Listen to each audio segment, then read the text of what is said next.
decide what you want, believe you can have it, believe you deserve it, believe it's possible for you. And then close your eyes every day for several minutes and visualize having what you already want and feeling the feelings of already having it. Come out of that and focus on what you're grateful for already. And really enjoy it, okay? And then go into your day and release it to the universe and trust that the universe will figure out how to manifest it. No, The Secret was definitely a real transformation for me because I grew up in a family where my dad was very negative, thought that rich people were people that had ripped everyone off, thought that anyone who had money, must have deceived somebody.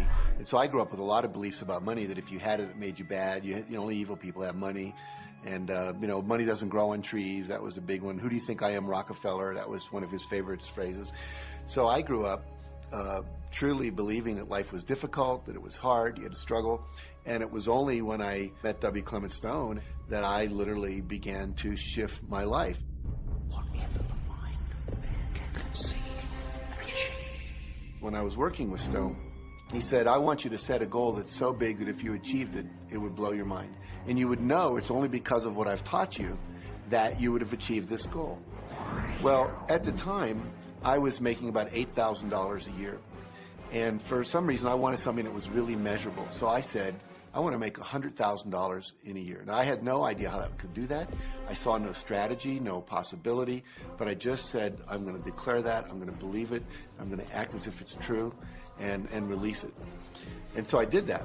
And one of the things he taught me was every day to close your eyes and visualize the goal as if it's already achieved.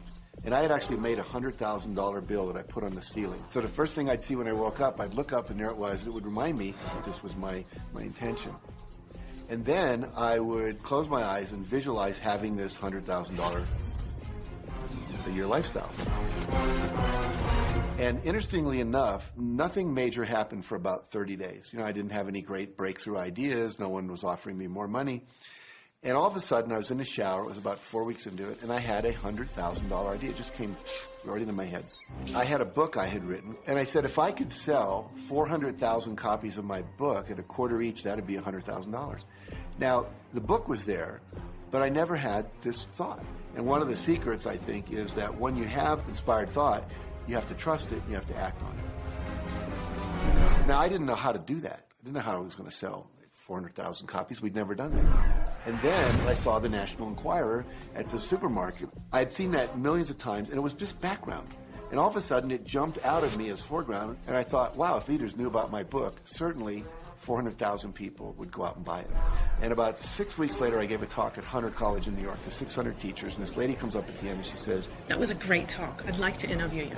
Let me give you my card. And I said, who do you write for? I'm a freelancer, but I sell most of my stuff to the National Enquirer. And I had this little theme from the Twilight Zone went off in my head. Nah, nah, nah, nah, nah, nah. You're like, whoa, this stuff's really working. So that article came out, and our book sales started to take off. But the point I want to make is that I was attracting into my life all these different events, including this person.